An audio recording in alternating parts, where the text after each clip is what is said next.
नमस्कार दर्शकों, देख रहे हैं आप द न्यूज। आपके साथ मैं सृष्टि मिश्रा। लोकसभा चुनाव की तैयारी तेज और इसमें बीजेपी की तैयारी बता रहे हैं। इस बार का स्लोगन है, इस बार 400 के पार, तीसरी बार मोदी सरकार। ये कहा है बीजेपी ने अपना एक नया मुद्दा, एक नई राजनीति मोड़ दी है। अब देखिए यहां पर ये बीजेपी का स्लोगन है। बीजेपी ये कह रही है इस बार 400 के पार और इस बार तीसरी बार फिर से मोदी सरकार।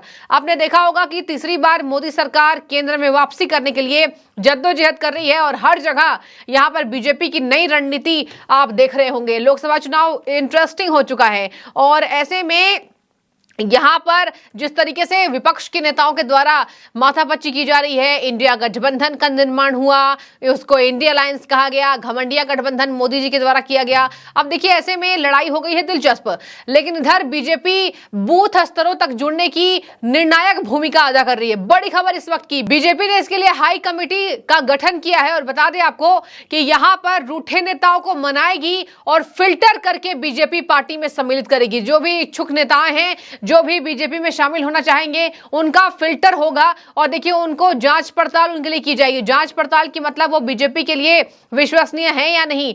पुराने नेताओं को बीजेपी मनाएगी, बूथ स्तर तक बीजेपी जुड़ेगी और ऐसे में बड़ी बड़ी यहां पर हाई लेवल की कमेटी का गठन हो चुका है। बता दें आपको कि आज दिल्ली आए थे, यहां पर भूपेंद्र यादव कैबिनेट मिनिस्टर हैं, इसके साथ केंद्रीय मंत्री अश्विनी वैष्णव रेलवे मिनिस्टर हैं, असम के मुख्यमंत्री हेमंत बिश्व शर्मा और महासचिव तरुण चुग, महासचिव सुनील बंसल और केंद्र स्वास्थ्य मंत्री मनसुख मंडाविया समेत अन्य नेता दिल्ली पहुंचे। देखिए दो बातें आज दिल्ली में हुई, एक तो कि बूथ स्तर तो कैसे जुड़ना है और हाई लेवल कमेटी में किस तरीके से यहां पर रूठे नेताओं को मनाना होगा, फिल्टर करना होगा। और दूसरी खबर ये सामने आई कि राम मंदिर के आयोजन पर किस तरीके से और राम मंदिर के आयोजन को बूथ स्तरों तक ले जाना है और जन जन को बताना है कि किस तरीके से यहां पर भव्य मंदिर निर्माण हुआ है।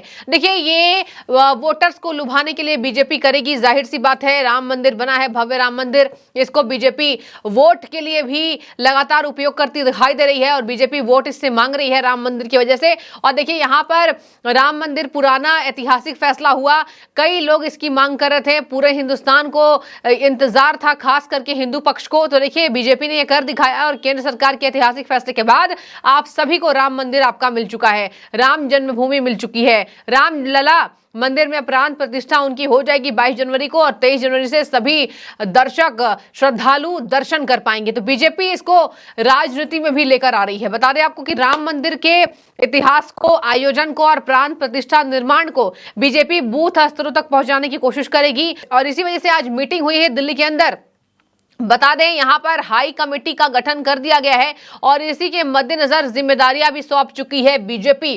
कह रहे हैं राष्ट्रीय समिति में धर्मेंद्र प्रधान, मनसुख मंडाविया, अश्विनी वैष्णव, भूपेंद्र यादव, सुनील बंसल, तरुण चुग। राज्य समिति द्वारा कठोर पृष्ठभूमि की जांच के बाद अनुमोदित नामों को अंतिम अनुमोदन के लिए राष्ट्र समिति को भेजा जाएगा। तो देखिए भाजपा ने आगामी 2024 चुनाव के लिए पार्टी में शामिल होने के इच्छुक अन्य दलों के सदस्यों का मूल्यांकन करने के लिए हाई लेवल समिति की शुरुआत कर दी है, हाई लेवल कमेटी बनाई है। ये बहुस्तरीय जांच करेगी और कौन से नेता शामिल होने के लायक है, कौन से नहीं है और इसी के मद्देनजर भाजपा ये तैयारी तेज कर रही है। इसके साथ मैं आपको बता दूं बीजेपी की ये उच्च स्तरीय बैठक हो रही है और राम मंदिर के निर्माण को भी यहां पर साधने की कोशिश की जा रही है और अयोध्या के कार्यक्रम पर भी रणनीति बनाई जा रही है कि देश भर के लोगों तक अयोध्या के राम मंदिर को कैसे पहुंचाया जाए। इसके पहले भी बीते महीने यहां पर आज तक चैनल को बताया था कि बीजेपी ने इसी साल होने वाले लोकसभा चुनाव में वोट हासिल करने के लिए चुनाव अभियान में राम मंदिर प्राण प्रतिष्ठा कार्यक्रम का लाभ उठाने के लिए विस्तृत योजना बनाई थी। तो बीजेपी की यही योजना है, इसके लिए एक पुस्तिका तैयार की जा रही है, नए वोटर्स को साधने की कोशिश की जा रही है, बूथ स्तर तक जुड़ने की बात कही जा रही है। चुनाव अभियान के दौरान बीजेपी इस बात पर प्रकाश डालेगी कि कैसे विपक्षी दलों ने राम मंदिर के निर्माण में बाधा डालने का प्रयास किया। तो देखिए ये राजनीति चरम सीमा पर दोनों पक्षों के द्वारा बीजेपी इसमें अब साधेगी कि कैसे यहां पर राम मंदिर को निर्माण को विरोध किया गया कांग्रेस के द्वारा और तमाम विपक्षी पार्टियों के द्वारा। सनातन पर सवाल उठाया गया, इसको भी जन जन तक बीजेपी पहुंचाएगी। और बता दें आपको कि यहां पर राम मंदिर से जुड़े राष्ट्रीय स्वयंसेवक संघ और विश्व हिंदू परिषद द्वारा आयोजित सभी कार्यक्रम में भाग लेने और समर्थन देने का भी यहां पर बीजेपी वादा देने वाली है। तो देखिए ये भव्य तैयारी बीजेपी की। और इसके साथ मैं आपको बता दूं, जैसे कुछ नेता हैं और कुछ नेता हैं जिस तरीके से यहां पर जो बीजेपी में शामिल हुए लेकिन बाद में कभी ममता की पार्टी में शामिल हो गए और कभी दूसरी पार्टी में शामिल हो गए, ऐसे नेताओं को देखिए चिन्हित किया जा रहा है। बीजेपी की हाई लेवल की कमेटी इसलिए बनी है कि ऐसे नेताओं को, मौसमी नेताओं को, जो सीजन बदलते हैं, जैसे मौसम जैसे बदलते हैं वैसे बदलते रहते हैं, ऐसे नेताओं को चिन्हित किया जा रहा है। फिल्टर उपयोग किया जाएगा। फिल्टर आप अगर हो पाएंगे तो आपको आगे जाने दे दिया जाएगा। बीजेपी में शामिल होने के लिए अब ऐसा कड़ी मशक्कत करना पड़ेगा। आपको अपनी छवि, अपनी सुधार वो दिखानी होगी और छवि साफ सुथरी होनी चाहिए, तभी अन्य नेता जो कि बीजेपी में शामिल नहीं है 24 चुनाव के मद्देनजर बीजेपी में शामिल हो सकेंगे। तो देखिए कई रूठे नेताओं को मनाने की कोशिश भी की जा रही है और इसी के साथ यहां पर कई ऐसे नेता हैं जो कि बागी हुए। ऐसे नेताओं की एंट्री को बैन करेगी बीजेपी। अगर वो चाहेंगे कि ठीक है 24 में बीजेपी की मजबूत स्थिति दिख रही है तो हम पार्टी में शामिल हो जाएं, तो देखिए ये भूल होगी उन नेताओं की जो ये सोच रहे हैं कि उन्हें बीजेपी जगह देगी। बीजेपी जगह नहीं देने वाली है। तो ज्यादा से ज्यादा सीटों पर जीतने के लिए बीजेपी ये पूरी मेहनत कर रही है।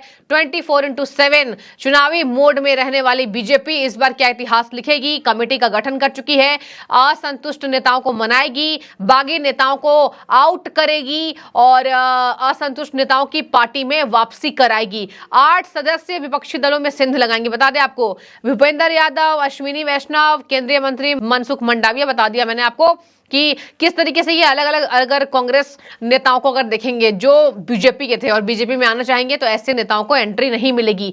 और बता दें आपको कि 8 सदस्यों की कमेटी ही तय करेगी किसको बीजेपी में लाना है और किसको नहीं।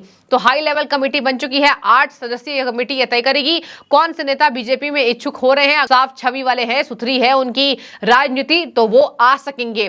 तो देखिए यहाँ पर लोकसभा चुनाव की तैयारी तेज है। कई ऐसे अहम मुद्दे हैं। इंडिया गठबंधन को आपने देखा, तमाम लोग एक साथ हुए हैं। हालांकि नीतीश कुमार नाराज चल रहे हैं, संयोजक नहीं बनाए गए, पीएम उम्मीदवार नहीं बनाए गए, लालू प्रसाद यादव मना रहे हैं, तेजस्वी यादव मिलते नजर आ रहे हैं और नीतीश कुमार अड़ियल हैं। नीतीश कुमार अगर अपने मन के काम को नहीं देखेंगे, वो नहीं आगे बढ़ेंगे। ये नीतीश की पुरानी राजनीति है और इसलिए कहा जाता है कि नीतीश बिहार के धुरंधर हैं। देखिए बिहार की माटी है ये, बिहारियों को कोई हरा नहीं सकता है। यही बात है कि नीतीश कुमार भी एक बिहारी हैं और लालू प्रसाद यादव अगर सोचेंगे कि वो मात दे देंगे तो ऐसा नहीं होने वाला। दोनों बिहारी हैं। ऐसे में देखिए दिलचस्प लड़ाई और बिहार की राजनीति सबसे महत्वपूर्ण। उत्तर प्रदेश और बिहार की राजनीति को सबसे ज्यादा केंद्र के लिए मजबूत राजनीति करार दी जाती है।